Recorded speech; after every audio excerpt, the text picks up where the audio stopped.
Welcome to today's Explainer. We are diving straight into the fascinating and honestly super high-stakes mechanics of our planet's water cycle.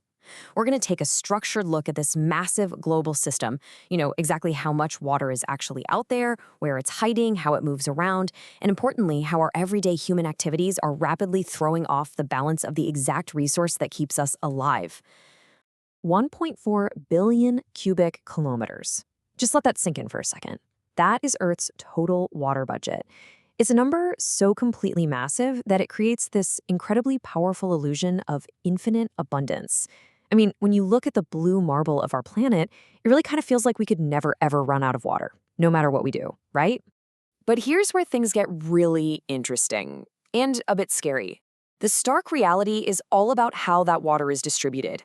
Well over 99% of the water on Earth is fundamentally off-limits to us. It's either saltwater locked up in the oceans, or it's completely frozen away in deep, inaccessible glaciers.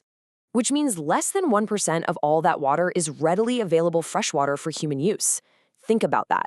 Less than 1%. It's exactly why water conservation isn't just some environmental buzzword. It's absolutely crucial for our survival. Now, this brings us to a really cool concept called residence time. Basically, that's the average amount of time a water molecule hangs out in one specific place before moving on. And the disparity here is just staggering. A water molecule up in the atmosphere, it zips through the sky and cycles out in an average of just 9 days. But water that makes its way down into deep groundwater aquifers, it can get locked down there for literally thousands of years. So we're dealing with interconnected systems that operate on vastly, vastly different timelines. Section 1. The hidden world below. Okay, so when it rains, a lot of that water percolates downward through dirt and porous rock. Eventually, it hits a zone where all the little empty spaces are completely packed with water. That is groundwater. And the rock or sediment layer holding it? That's an aquifer. Billions of people around the world rely on these hidden underground aquifers for their daily drinking water. But here is the massive sustainability issue we're running into. We are currently pumping out many of these vital reserves way faster than nature can ever hope to refill them. We are essentially turning a renewable resource into something that's going to run out. The crucial thing to remember is that the very top of this groundwater, what we call the water table, isn't just some static, permanent line underground. It's highly dynamic. The water table creeps up during wet seasons as rain slowly recharges the system, and it drops during droughts. But much more concerningly, it drops when we pump it out too quickly. It's literally like a bank account, and right now, we are constantly overdrawing our balance. Section 2. Watersheds. Following the flow. So what about the water on the surface? That all comes down to watersheds, or drainage basins. A watershed is basically an area of land where every drop of rain drains into one common place, like a specific river, a lake, or an ocean. And these basins are separated by geographical high points called divides. A really famous example is the Continental Divide in North America. It literally acts like a giant splitter.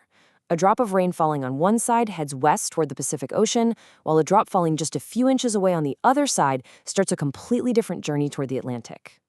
When a raindrop hits the ground, it essentially takes one of 3 paths. It can soak into the soil to eventually become groundwater. It can run off the surface straight into a stream, or it can evaporate or transpire from the leaves of plants right back into the atmosphere. But here's the catch. Human infrastructure, like miles of paved roads and concrete, completely hijacks this natural flow. By blocking the ground, we stop that natural infiltration, which artificially cranks up surface runoff. Section 3. Human disruption. Let's unpack 4 distinct ways we are really disrupting these systems. First is pollution. Excess fertilizer from farms washes into the water, causing eutrophication. That means massive algal blooms that suck up all the oxygen and create literal dead zones along our coasts. Second, over-extraction. Pumping groundwater too fast doesn't just dry up wells, it actually causes land subsidence. The ground physically sinks. Third is urbanization. Like we just talked about, paving over land kills groundwater recharge, which leads to huge, dangerous floods during storms. And finally, climate change. A warmer planet is fundamentally scrambling global rain patterns, melting glaciers, and making both droughts and floods way more extreme. Section 4. The ocean's hidden onion. Zooming way out to the macro level, we have to ask, how do temperature and salt actually drive the massive currents that circulate through our global oceans? To wrap our heads around this, let's visualize a really simple, brilliant little experiment using a clear tank, warm water, cold salt water, and some food coloring. Picture a clear container filled with regular room temperature water. In trial 1, we slowly pour in warm, red dyed water on one side. In trial 2, we pour in cold, incredibly salty blue dyed water. And then in trial 3, we pour them both in at the exact same time from opposite ends. This setup lets us literally watch the physics of density happen right in front of our eyes. The results are absolutely wild to see. Because the warm red water is less dense, it immediately floats and spreads out right along the surface. But that cold, salty blue water, it's super dense, so it plunges straight to the very bottom of the tank. They naturally create a perfectly distinct physical separation based entirely on their temperature and salt content. Now, when we run trial 3 and put them in simultaneously, they interact in the coolest way. The warm red water glides smoothly across the top, while the cold, salty blue water pushes along the bottom. Together, they create a continuous circulation loop with a visible return flow. What we're looking at here is a perfect miniature model of thermohaline circulation. That's the massive global current system, driven by surface heat and deep, salty, cold water that literally regulates our entire planet's climate.